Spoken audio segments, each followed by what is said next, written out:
स्वागत है आप सभी का आपके अपने परिवार कादरी स्टडी पॉइंट पर। मैं वारिस अली कादरी एक बार फिर से हाजिर हूं आप सभी के लिए एक बहुत ही शानदार क्लास लेकर के। और ये क्लास आपके लिए होने वाली है, जैसे थंबनेल में आप देख ही चुके हैं, पॉलिटी की। और इसी क्लास के साथ साथ हम आज अपने नए बैच का आगाज करेंगे जो पॉलिटी का होगा। और ये पॉलिटी का बैच सभी पेपरों के लिए जो कॉम्पिटिटिव, जिस भी कॉम्पिटिटिव एग्जाम में पॉलिटी पूछी जाती है उसके लिए ये बैच है। समझ लो, सब कुछ इसमें हम कवर करेंगे, कोई भी चीज छोड़ेंगे नहीं कि भाई ये इस एग्जाम में नहीं आ रहा इसे छोड़ दो, क्योंकि हम किसी एक एग्जाम को टारगेट करके ये बैच नहीं पढ़ा रहे हैं आपको, और ना ही आपको किसी एक एग्जाम को टारगेट करके ये पढ़ना है। लेकिन इसको पढ़ने के बाद आप किसी भी एग्जाम में बैठ जाना, मुझे उम्मीद है, गारंटी है, पूरी मेरी पूरी गारंटी है आपको कि आपका कोई भी सवाल छूटेगा नहीं एग्जाम में। तो बने रहिएगा क्लास के लास्ट तक, बहुत ही मजा आने वाला है। देखिए, आपने संविधान हो सकता है कई जगह पढ़ा हो, बहुत अच्छे अच्छे टीचरों से पढ़ा हो, लेकिन आज जो क्लास होने वाली है, ये जो बैच रहने वाला है, ये बिल्कुल यूनिक रहने वाला है। मेरा दावा है कि आपने कभी पॉलिटी ऐसे नहीं पढ़ी होगी, संविधान इस तरीके से नहीं पढ़ा होगा। पढ़ते पढ़ते आपको सारी चीजें याद हो जाएंगी, आपके माइंड में फिट हो जाएंगी, आपको पता भी नहीं चलेगा कि कब हमारे माइंड में फिट हो गई है। ठीक है ना? कैसे, चलिए देखते हैं, बढ़ते हैं अपनी आज की क्लास की तरफ और शुरू करते हैं आज की क्लास। कुछ बातें हम आपको क्लास में चलते चलते समझाएंगे, तो बने रहिएगा वीडियो के लास्ट तक। देखिए, हम पढ़ने वाले हैं भारतीय संविधान, इंडियन कॉन्स्टिट्यूशन। शुरू करेंगे। पहले शुरू करने से पहले हमें ये जानना जरूरी है जो हम पढ़ रहे हैं कि वो क्या चीज है और उसमें हमें क्या पढ़ना है। ठीक है, तो देखिए, सभी के लिए बराबर कानून, हेडिंग आपको दिख रही है स्क्रीन पे। सभी के लिए बराबर कानून को संविधान कहते हैं। जो इस हमारे देश में सभी के लिए बराबर कानून है, ऐसा तो नहीं है कोई मिनिस्टर का बेटा है तो उसके लिए कानून कुछ नहीं है, हम गरीब हैं तो हमारे लिए हैं, आपके लिए है, ऐसा तो नहीं है। तो इसीलिए कहा गया है कि सभी के लिए बराबर जो कानून है उसी को संविधान कहते हैं। सिंपल भाषा में संविधान समझ गए किसको कहते हैं। अब आगे समझिए, देश और राज्य का शासन कैसे चलेगा। देश और राज्य का शासन चलाने के लिए जो किताब है उसी का नाम क्या है, संविधान है। समझ गए? संविधान क्या है, एक किताब का नाम है जो जिसमें ये बताया जाता है कि देश और राज्य का शासन कैसे चलाया जाए। ठीक है, छोटी सी बात थी, क्लियर हो गई होगी। पहले समझ लेते हैं। देखिए, कोई भी किताब हो, संविधान भी एक किताब है, कोई भी किताब हो उसमें कुछ लेसन होते हैं, कुछ चैप्टर होते हैं। उसी तरह संविधान में भी कुछ लेसन है, कुछ चैप्टर है। कितने लेसन है? 22 लेसन है। 22 लेसन है, और इन लेसन को हम संविधान में भाग कहते हैं। बहुत इंपॉर्टेंट सवाल है, छोटे छोटे एग्जामों में डायरेक्ट सवाल पूछा जाता है कि संविधान में कुल कितने भाग है बताओ। तो कितने भाग हैं? 22 भाग हैं, है ना, लेसन कहते हैं इन्हें। आगे बढ़ते हैं। हर किताब में कुछ टॉपिक होते हैं ना, होते हैं। इसी तरह से इस संविधान की जो किताब है इसमें भी कुछ टॉपिक दिए गए हैं। उन टॉपिकों को हम इसमें अनुच्छेद बोलते हैं। इसमें टॉपिक नहीं बोलेंगे, इसमें क्या बोलेंगे, अनुच्छेद बोलेंगे। और अनुच्छेदों की संख्या टोटल कितनी है संविधान में? 395 अनुच्छेद है। ठीक है, 395 आपकी स्क्रीन पे आ रहा है, 395 अनुच्छेद है। ये सारी बातें आपको याद रखनी है, डायरेक्ट क्वेश्चन पूछा जाता है एग्जाम में। ठीक है, इसमें कुछ अनुसूचियां हैं, अनुसूचियों की संख्या इसमें 12 है। 12 अनुसूचियां हैं, ये भी याद रखेंगे, इंपॉर्टेंट सवाल हैं तीनों के तीनों। ठीक है, स्क्रीनशॉट ले लेंगे जब मैं बोलूंगा तब। ठीक है, आगे बढ़ते हैं, चलिए देखते हैं। 22 लेसन हमने देखे, 22 भाग देखे, यानी कि भाग है ना, संविधान में भाग बोलते हैं। उसमें से हम शुरू करते हैं भाग 1 से। देखिए, संविधान हमारी समझ में आज तक क्यों नहीं आया ये समझ लीजिए। पहले संविधान हमारी समझ में इसलिए नहीं आया क्योंकि हम क्या करते हैं, ये ज्यादातर टीचर्स क्या करते हैं, मैं ये नहीं कह रहा कि किसी को पढ़ाना नहीं आता या कोई अच्छा नहीं पढ़ाता, बहुत बहुत अच्छा पढ़ाते हैं और बहुत बहुत अच्छे तरीके भी हैं पढ़ाने के। लेकिन मैं समझता हूं कि ये तरीका सबसे बेस्ट है। आपको खुद लगेगा, ये आपको लगना चाहिए तभी है, मेरे कहने से कुछ नहीं होता। ठीक है, तो इसमें जो है 22 भाग हैं। 22 भाग में से हम भाग 1 से शुरू करेंगे और भाग 22 तक आपको पढ़ाएंगे। ठीक है, एक एक करके, एक के बाद एक, एक के बाद एक, एक के बाद एक, सीरियल 1 2 3 4 ऐसे करके।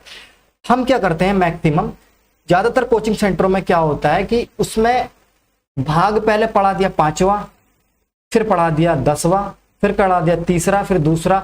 या फिर आपने भी देखा होगा, आप जब क्लास ज्वाइन करते हैं तो आर्टिकल भैया 100 से ऊपर चल रहा है, लेकिन 100 से नीचे हमें पता ही नहीं क्या है।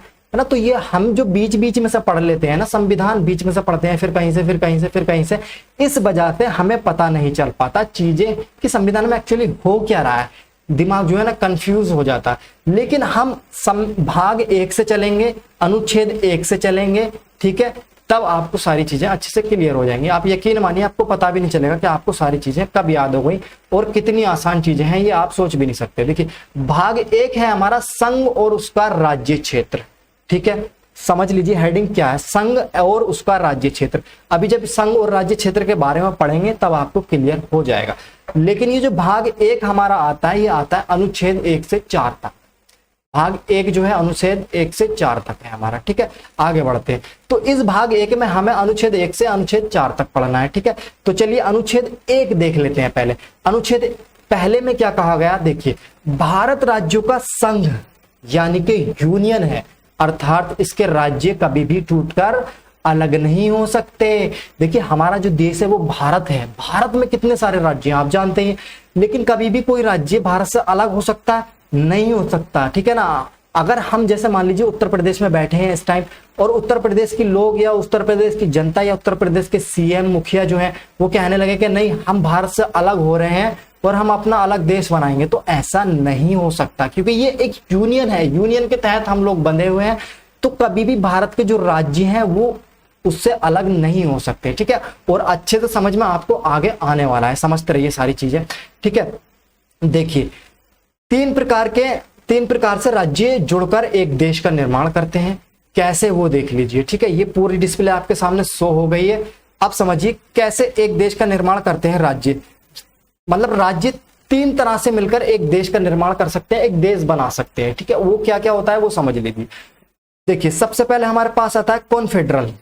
कॉन्फेडरल हिंदी में कहेंगे इसे परिसंघ, सही है। परिसंघ उसे कहते हैं जिसमें छोटे छोटे राज्य आपस में जुड़कर अपनी कुछ शक्तियां केंद्र सरकार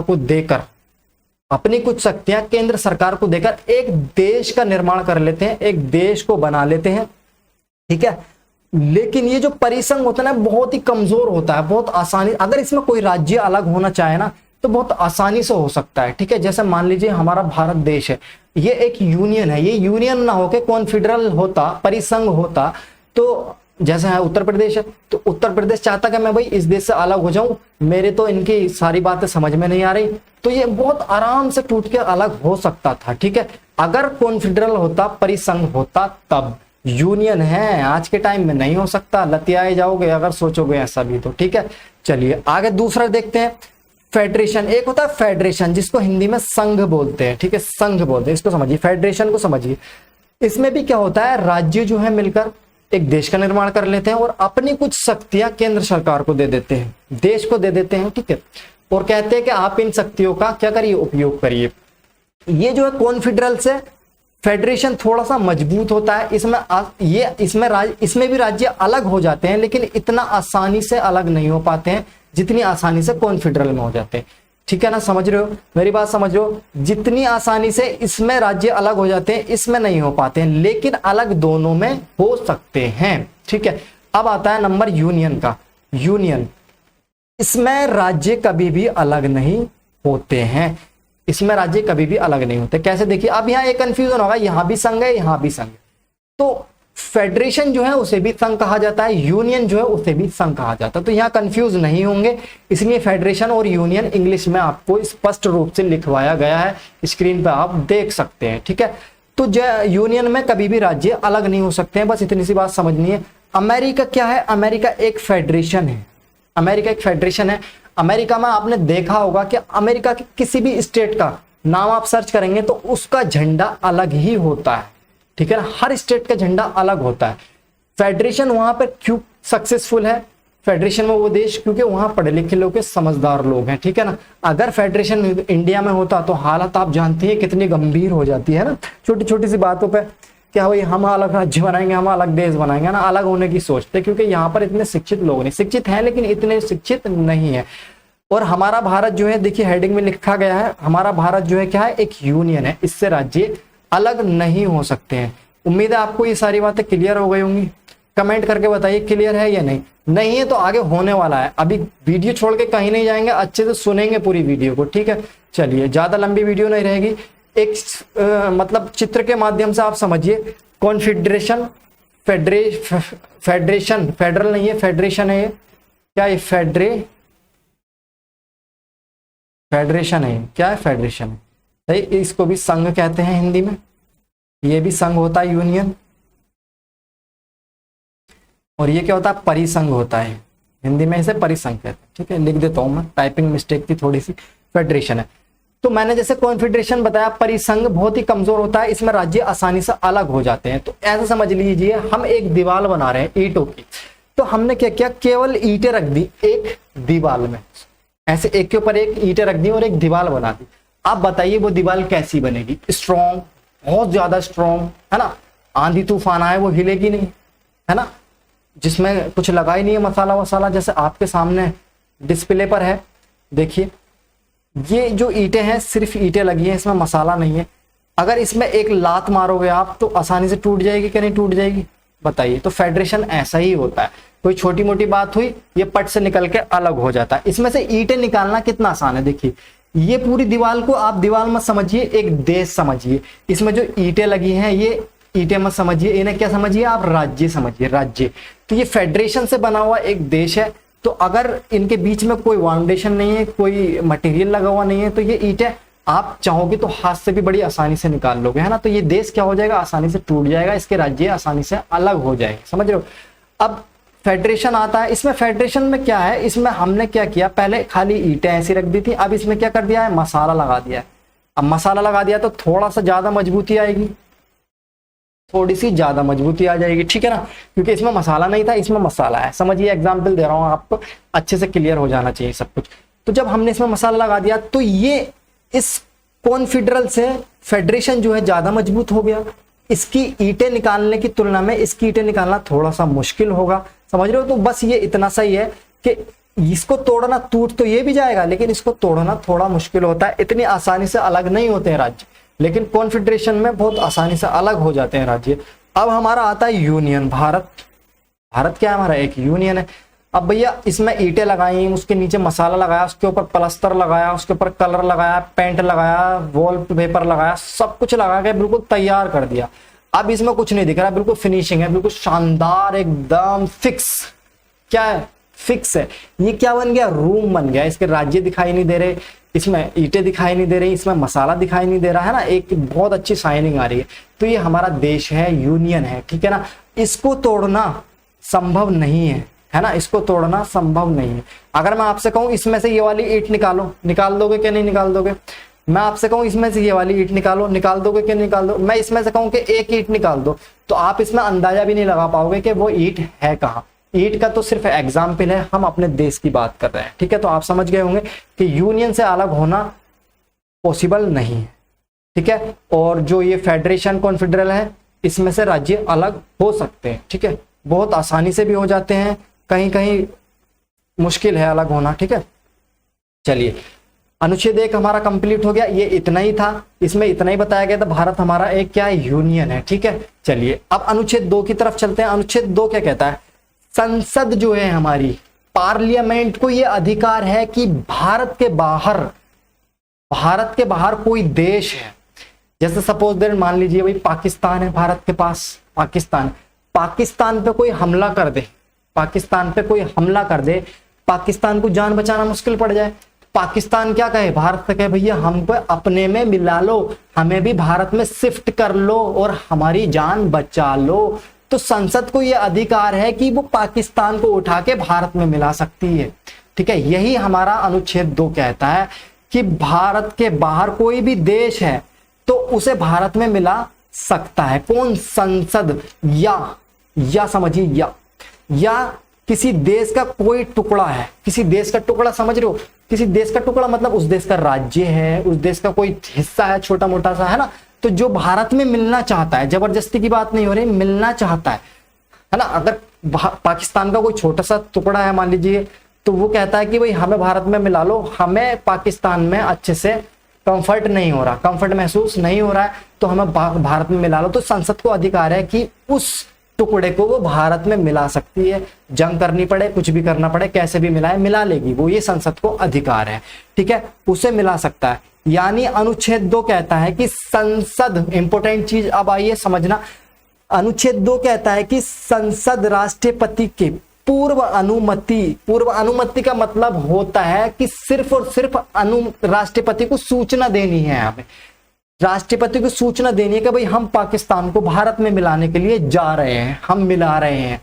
उसमें कोई विशेष सिग्नेचर, विशेष परमिशन की जरूरत नहीं होती है राष्ट्रपति की, सिर्फ और सिर्फ राष्ट्रपति को सूचना देना रहता है। संसद राष्ट्रपति को सूचना देगी कि हम पाकिस्तान को भारत में मिला रहे हैं, या कोई भी अन्य देश है उसका टुकड़ा है कि हम उसे भारत में मिला रहे हैं, ठीक है, बस सूचना दे देगी और उसको मिला लेगी भारत के अंदर, ठीक है। विदेशी राज्य, सूचना देने पर किसी विदेशी राज्य बनाया जा सकता है, ठीक है, भारत में मिलाया जा सकता है। एग्जाम्पल के लिए हम समझेंगे किसको, सिक्किम को, एग्जाम्पल के लिए सिक्किम को समझेंगे।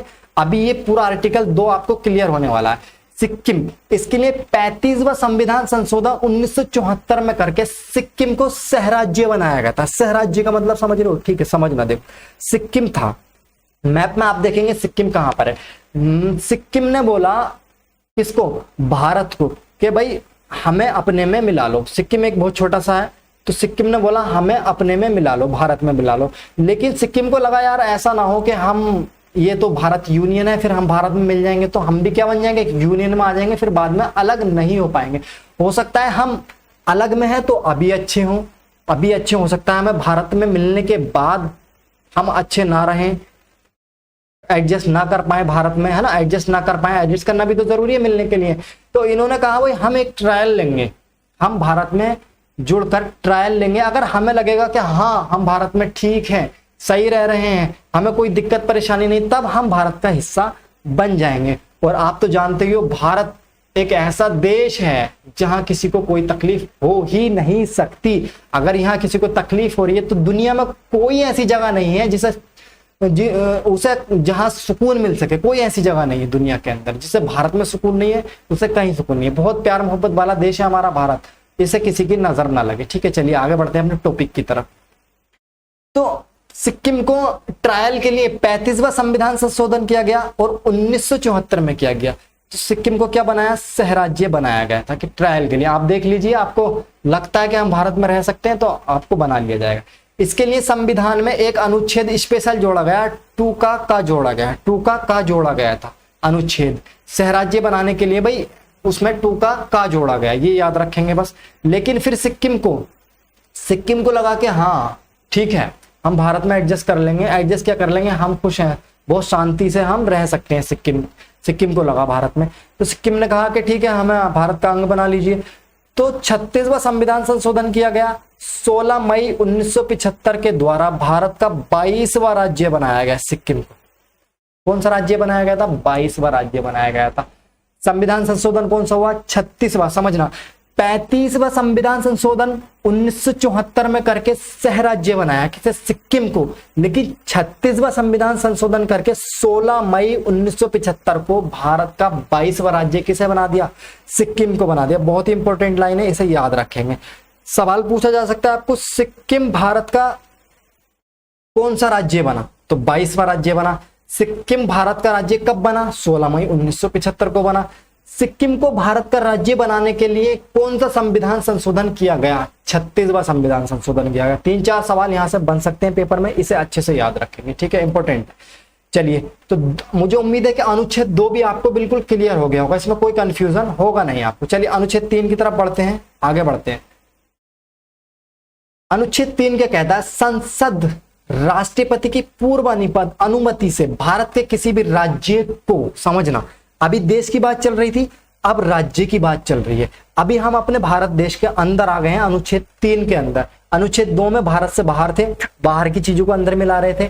अब अनुच्छेद 3 में जो है, जो भी हमें तोड़ा फोड़ी घुसड़म घुसड़ी करनी है, वो अनुच्छेद 3 में है। क्या, संसद राष्ट्रपति की पूर्व अनुमति से किसी भी राज्य की सीमा, नाम, उसका क्षेत्र परिवर्तित कर सकती है बिना उस राज्य की अनुमति के। समझ रहे हो आप? जैसे मान लो उत्तर प्रदेश है, उत्तर प्रदेश से तोड़कर उत्तराखंड बना दिया गया, तो जब ये उत्तराखंड बनाया तो आपको क्या लगता है, जो उस टाइम यहाँ के सीएम रहे होंगे उनसे अनुमति ली होगी कि भाई, या गवर्नर जो रहे होंगे उनसे अनुमति ली गई होगी कि भाई हम उत्तर प्रदेश को तोड़ के उत्तराखंड बनाना चाहते हैं, बताइए आप बनाएं या नहीं बनाएं? ऐसा कुछ नहीं है। संसद को राज्य की अनुमति की जरूरत है ही नहीं, ठीक है ना। संसद ने क्या किया, सिर्फ राष्ट्रपति को सूचना दी होगी कि भाई हम उत्तर प्रदेश को तोड़कर एक उत्तराखंड राज्य बनाने जा रहे हैं, चाह नहीं रहे हैं, उससे अनुमति लेने की जरूरत नहीं है, सिर्फ सूचना देनी है, तो उसे तोड़ के बना दिया होगा, सिंपल बात खत्म। आप कितना भी चीखते रहो चिल्लाते रहो, कुछ होने वाला नहीं है। संविधान इसकी इजाजत देता है ना, आप कितना भी चीख लो, प्रोटेस्ट कर लो कि नहीं नहीं नहीं, ऐसा कुछ नहीं हो सकता। आप देखते भी हैं कि कई सारे राज्यों में जो शहरों के नाम बदले जाते हैं, या किसी राज्य को छोटा कर दिया जाता है, या किसी राज्य को मिलाकर बड़ा कर दिया जाता है, छोटा होता है, तो समझ रहे हो आप, ठीक है, इस तरह से होता है। तो उसमें हमें राज्य की अनुमति, संसद को उस राज्य की अनुमति की जरूरत नहीं होती है। वो सिर्फ राष्ट्रपति को सूचना देगा और उसका क्या करेगा, नाम बदल सकता है, सीमा बदल सकता है, क्षेत्र परिवर्तित कर सकता है, ठीक है ना, उसको छोटा बड़ा कर सकता है, ठीक है, नाम बदल के उत्तर प्रदेश का कुछ भी रख सकता है, परिवर्तित कर सकती है। देखिए एग्जाम्पल के लिए आप समझिए, छत्तीसगढ़, एमपी, मध्य प्रदेश को तोड़कर छत्तीसगढ़ बनाया गया था 1 नवंबर 2000 को। 1 नवंबर 2000 को इसको तोड़कर बनाया गया छत्तीसगढ़। कर दिया, क्या कर दिया, क्षेत्र परिवर्तित कर दिया, क्षेत्र परिवर्तित कर दिया, एक राज्य से 2 राज्य बना दिए गए, ठीक है। ऐसे उत्तर प्रदेश को तोड़कर उत्तराखंड बनाया गया 9 नवंबर 2000 को, ठीक है, याद रखेंगे। बिहार को तोड़ के झारखंड बनाया गया 15 नवंबर 2000 को, ठीक है। ये तीनों चीजें बहुत ही इंपॉर्टेंट है, पूछ सकता है कि उत्तराखंड से तोड़कर उत्तराखंड बनाया गया किस डेट में बनाया गया, किस सन में बनाया गया, ठीक है, क्लियर। तो देखिए अब समझिए, अनुच्छेद 1 क्या कहता है हमारा, अनुच्छेद 1 क्या कहता है, भारत राज्यों का एक संघ यानी कि यूनियन है, ठीक है। एक बार अनुच्छेद 1 हो गया। अनुच्छेद 2 क्या कहता है हमारा, याद करेंगे जल्दी से और मेरे साथ रिपीट करेंगे। अनुच्छेद 2 क्या कहता है कि हमारी संसद को यह अधिकार है कि वह राष्ट्रपति की पूर्व अनुमति से, केवल राष्ट्रपति को सूचना देकर, जो भारत के बाहर कोई देश है या किसी देश का टुकड़ा है उसे भारत में मिला सकती है। अनुच्छेद 2 हो गया। अनुच्छेद 3 क्या कहता है, अनुच्छेद 3 क्या कहता है, आ जाइए अपने देश के अंदर आ जाइए। अनुच्छेद 3 कहता है कि संसद राष्ट्रपति की पूर्व अनुमति से किसी भी राज्य का, उस राज्य की बिना अनुमति के, उस राज्य से अनुमति परमिशन लेने की कोई जरूरत नहीं है, उसका नाम, सीमा, क्षेत्र परिवर्तित कर सकती है। उम्मीद है ये तीनों आर्टिकल आपके दिमाग में अच्छे से बैठ गए होंगे। नहीं बैठे हैं तो ये फिर आप ध्यान लगा के, मन लगा के पढ़ नहीं रहे, अच्छे से मेरी बातों को सुन नहीं रहे, नहीं तो ये हो ही नहीं सकता कि आपके दिमाग में ये फिट ना हुए हो, ठीक है। एक बार वीडियो के लास्ट में और रिवाइज करेंगे। भाग 1 में आर्टिकल 1 से 4 तक पढ़ना था, 3 आर्टिकल हम पढ़ चुके हैं। हमारा ये लास्ट आर्टिकल बचा क्या, अनुच्छेद आर्टिकल 14, सॉरी 4, 14 नहीं 4, अनुच्छेद 4। अनुच्छेद 4 कहता है कि जब संसद, अनुच्छेद 2 आर्टिकल 2 का प्रयोग करेगी, यानी किसी देश को या किसी देश के टुकड़े को भारत में मिलाएगी, या अनुच्छेद का प्रयोग करेगी, है ना, 2 अनुच्छेद का, अनुच्छेद 2 या अनुच्छेद 3, यहाँ टाइपिंग मिस्टेक है थोड़ी सी, लिख लेंगे, स्क्रीनशॉट ले लेंगे, ठीक है, लिख तो मैंने दिया है। अनुच्छेद 2 या अनुच्छेद 3 का प्रयोग करेगी, यानी किसी राज्य को तोड़ेगी, उसके लिए राष्ट्रपति से किसी विशेष अनुमति की जरूरत नहीं मेरे भाई। देखिए यही मैं बता चुका हूं, और यही इसमें लिखित रूप में कौन से आर्टिकल में है जो मैंने अभी बताया, आर्टिकल 4 में है। क्यों है ये भी समझ लीजिए, क्योंकि इसे आर्टिकल 368 से बाहर रखा गया है। किसे, आर्टिकल 2 को और 3 को आर्टिकल 368 से बाहर रखा गया। अच्छा ये 368 क्या चीज है समझिए, 368 से बाहर रखा गया है, जिसको अनुच्छेद 368 के अंदर रख दिया जाता है उसमें राष्ट्रपति की अनुमति लेना, हस्ताक्षर लेना, ठीक है।